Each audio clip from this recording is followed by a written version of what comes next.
So you found a Helios 44-2 on eBay for $80.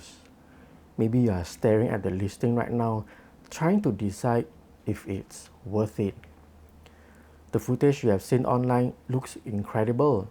The price seems almost too good. But you're not buying this for fun. You are putting this on a job.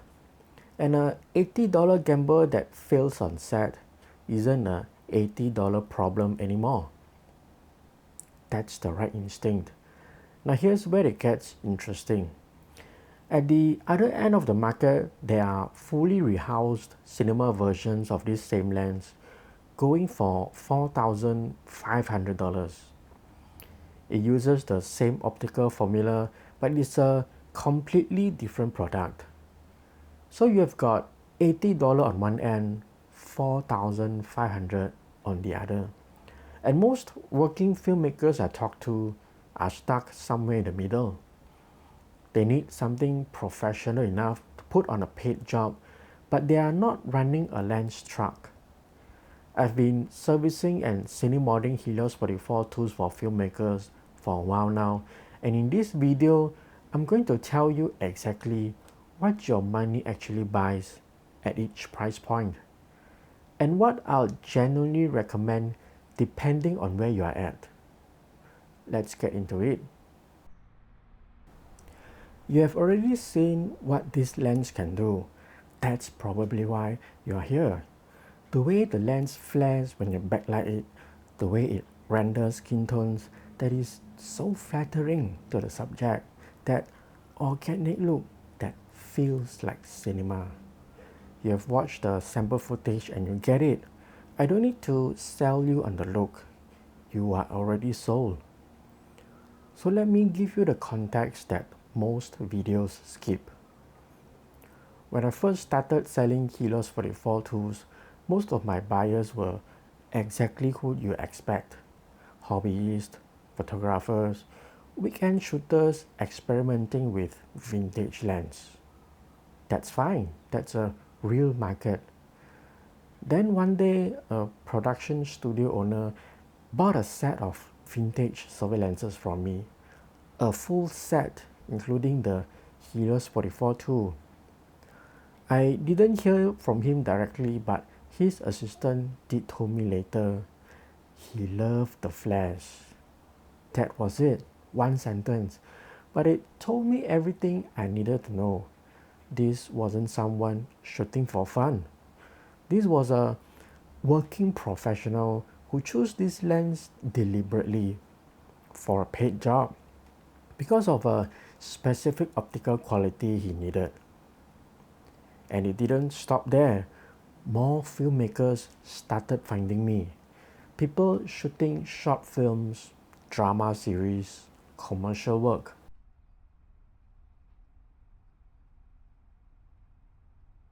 And they weren't buying just one lens to try. They were buying sets. The Helios 44-2, the Mir 1B, the Jupiter 9. These were deliberate creative decisions, not weekend experiments. That's when I understood the $80 eBay listing you are looking at right now isn't just a cheap weekend toy. It's the same optical formula that working professionals are actively choosing for paid work. The glass is the same. What's different is everything around it. And that's exactly what this video is about.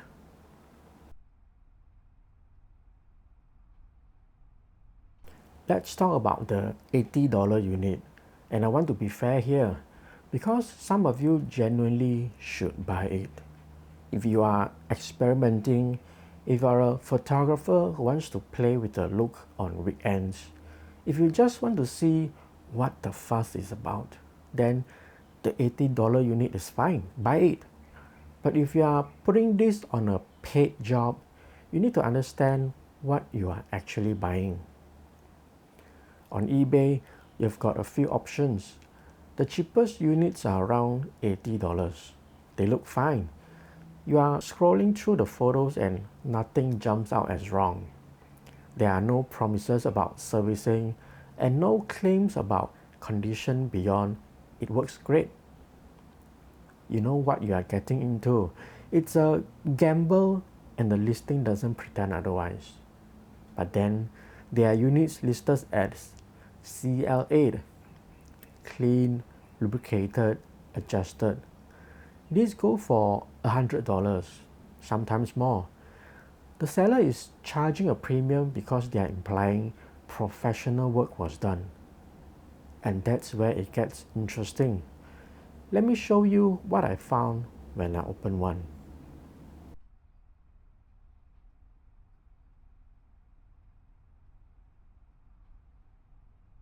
That's oil on the aperture blades. It gets there because the grease on the aperture ring degrades over time, liquefies and migrates into the aperture mechanism. That's a material aging problem. After all, we are talking about a vintage lens that's over 50 years old. It happens to every neglected unit eventually. In all the lenses I've opened, I've never once seen anyone replace the aperture ring grease. Not even on lenses marked as CL-ed. That's not one bad seller. That's a pattern. This is a separate mechanism. It controls your focus throw. A proper CLA means fully stripping the old grease out before applying fresh lubricant. What I find on almost every unit is new grease sitting on top of old grease. The old grease was never removed, just topped up and called done. That's two separate mechanisms, both neglected. On a lens someone sold as professionally serviced. The word CL-ed on an eBay listing doesn't mean what you think it means. It means someone wiped down the barrel, maybe ran a cloth over the elements, topped up the helicoid without stripping it, left the aperture ring grease untouched, and called it done. The work that actually matters, the work that determines how this lens behaves on the job, either wasn't done or wasn't done properly. And you never know, because the listing looked fine and the photos looked fine. The seller used the right language. They even charge you more for the privilege.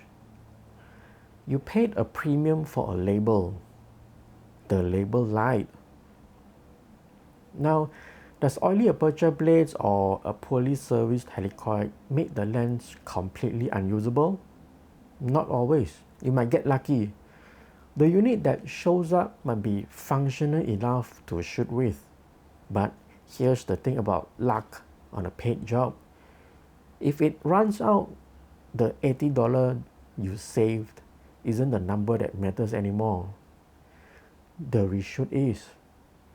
So who should buy the $80 unit? Hobbyists, photographers, anyone shooting for themselves where the stakes are low and the gamble is fine. The question isn't whether the $80 unit is bad. The question is, what does good actually look like? Because most people have never seen it. Now, at the other end of the market, there's IronGlass. IronGlass takes the same optical formula and rebuilds it from the ground up into a proper cinema lens.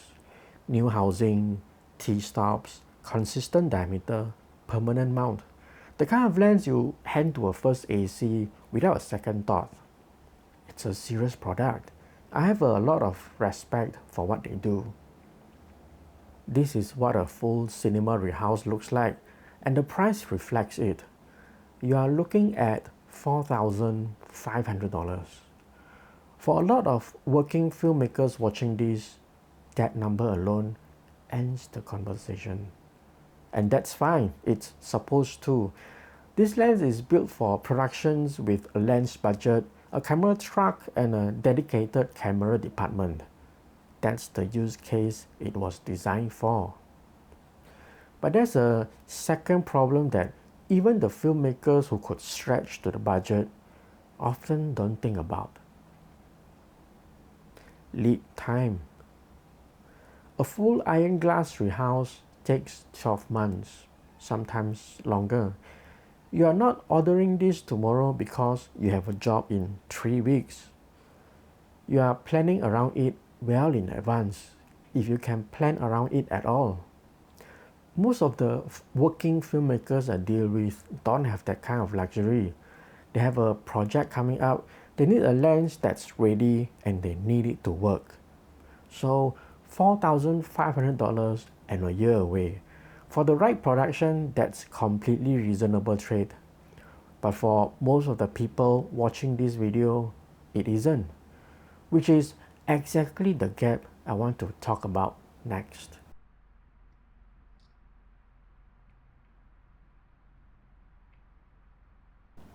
Earlier I asked what good actually looks like. Here's the honest answer. It's not one thing. It's a series of problems that reveal themselves the deeper you go into this lens. Problems that exist because nobody at the factory in 1958 imagined a filmmaker in 2026 pulling focus for a paying client. This lens was built to take photographs. Your job is to make films. Let me show you everything that stands between those two things and how each one gets solved. Every single unit gets fully disassembled. I'm not wiping it down and calling it done. I'm not topping up the grease. It comes completely apart because you cannot see what you're dealing with until you open it. This is the mechanism that controls your focus throw. On most units that comes through my hand, the grease has been topped up. New lubricant on top of old lubricant that was never removed. It looks serviced, but it isn't. Old grease and new grease don't mix well.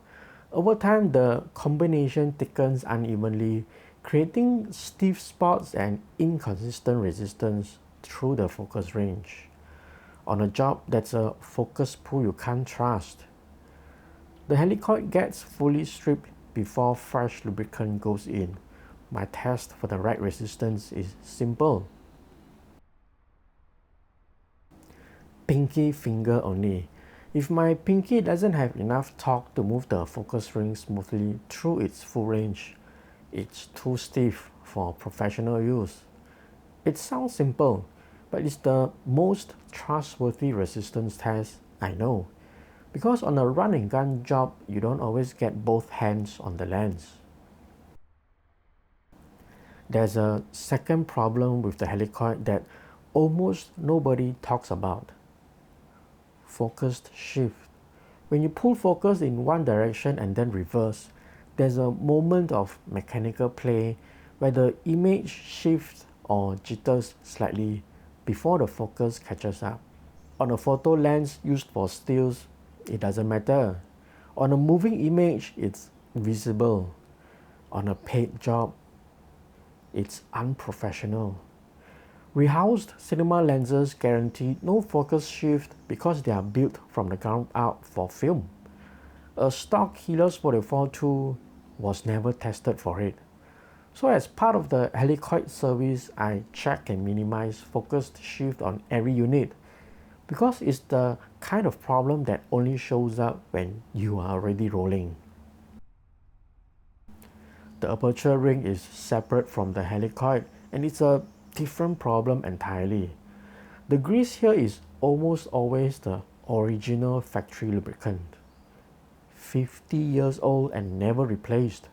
Over time it degrades, liquefies and migrates into the aperture mechanism and onto the blades itself. That's the oily aperture blades I showed you earlier.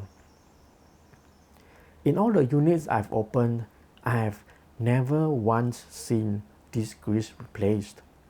Not even on lenses marked as CLA-ed. It is the most consistent neglected part of this lens. On every unit I worked on, that grease comes out and goes in fresh. It's not complicated, it just requires actually doing it. And once it's done, you stop thinking about it, which is exactly what you want from a lens on a paid job. The optical elements get cleaned individually. I'm not putting anything back together until the glass is clean, without haze and without residue. What goes back in is clean glass. The Helios 44-2 is a stills lens. It was never designed with a follow focus ring. For a photographer, that's irrelevant. For a filmmaker on a rig, it's the first thing that makes this lens unusable professionally. The gearing I install is 3D printed in PETG. And before you raise an eyebrow at that, let me tell you how I got here. I started with an off-the-shelf seamless follow focus gear from a reputable brand, the kind you'd find recommended in every filmmaker forum. I used it, but I wasn't satisfied. So I worked with another filmmaker who knows 3D printing. We went through a few revisions until we landed on something that actually worked. I've used it on my own shoots ever since. It hasn't failed once. And in all the units I've sold to working filmmakers, I have never had a single complaint. The follow focus ring I installed is the industry standard 0.8 pitch. Attach your follow focus on and you're done. There's nothing to figure out on set.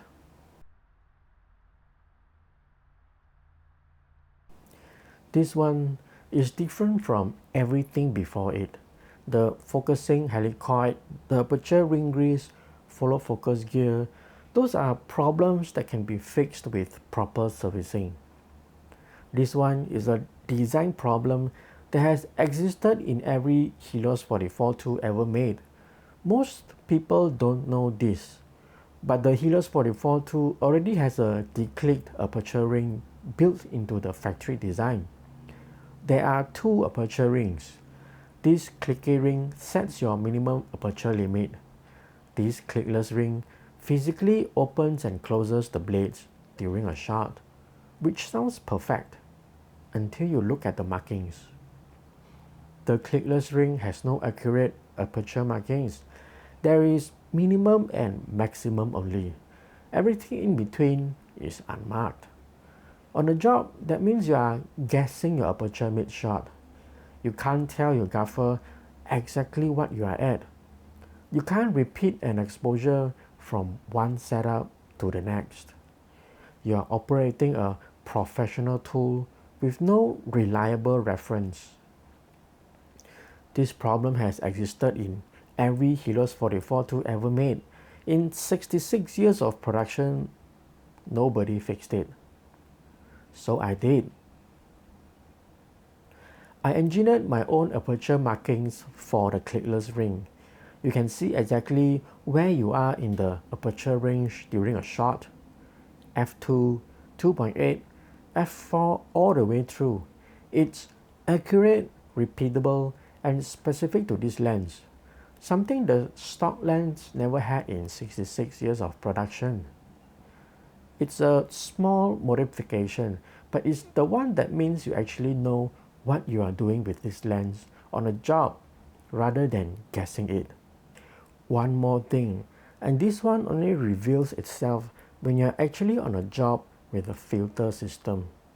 The clicky ring sits very close to a step-up ring on this lens. When the aperture ring grease hasn't been replaced, which is almost always, the clicky ring gets stiff enough that changing your minimum aperture setting with a step-up ring in place becomes a real problem. There is not enough clearance to get a proper grip. As part of the aperture ring service, I tuned the clicky ring resistance, soft enough to change settings easily in the field, firm enough to hold its position during a shot. It's a small adjustment, the kind that only matters when you're on set and it would have cost you a take. The Helios 44-2 has a M42 screw mount, which means you use an adapter to connect it to your camera. And the adapter matters more than most people think. A cheap one adds its own play on top of whatever your camera body already has. The ones I include are chosen specifically because they add nothing. It has solid construction and achieves infinity focus reliably. Someone's going to ask about mount play, and that's a fair question. Any bayonet mount on a camera body has some inherent play by design. That's just how they are built. If you want truly zero play, a locking mount on the camera side is the answer. But for overwhelming majority of handheld and rig work, what's included will serve you well. I support Canon EF, Sony E, Canon RF, Leica L, Nikon Z, Fuji X. So whatever system you are shooting on, you are covered.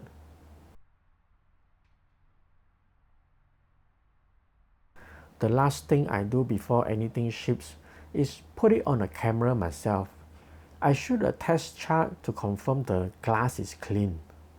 Run it through a follow focus to check for any focused shift and verify infinity focus on a distant subject. If anything is off, it doesn't go out. That's 6 problems fixed. One of them hadn't been touched in 66 years. What comes out of that process is a working filmmaker's lens, not a vintage photographer's lens where you have no idea what you are getting until it shows up at your door. And even then, you are not sure if it will hold up on a job it was never designed for. This is a lens that was actually prepared for professional film use without the 4,500 price tag or the year-long wait. You have seen every step. You don't have to take my word for any of it.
So is a cinemodded Helios 44 tool worth it? If you are a hobbyist or if you are just curious about the look, honestly, buy the $80 eBay unit. Experiment with it and see if it's for you. That's a completely valid way to start. But if you are a working filmmaker, if you have jobs on the calendar, clients who are counting on you, and you need a lens that behaves like a professional tool, then yes, it's worth it. Not because I'm selling one, because you have just watched me show you exactly what the difference is. Every unit is a pre-order, which means each lens goes through everything you have just watched before it ships to you. Turnaround is typically 30 to 45 days, and every unit comes with a 1-year warranty. Everything you need to make the decision is in this video and on the store page. I've been doing this long enough to know that the filmmakers who buy from me aren't looking for the cheapest option. They're looking for the right one. If that's you, the link is in the description. I'll take it from there.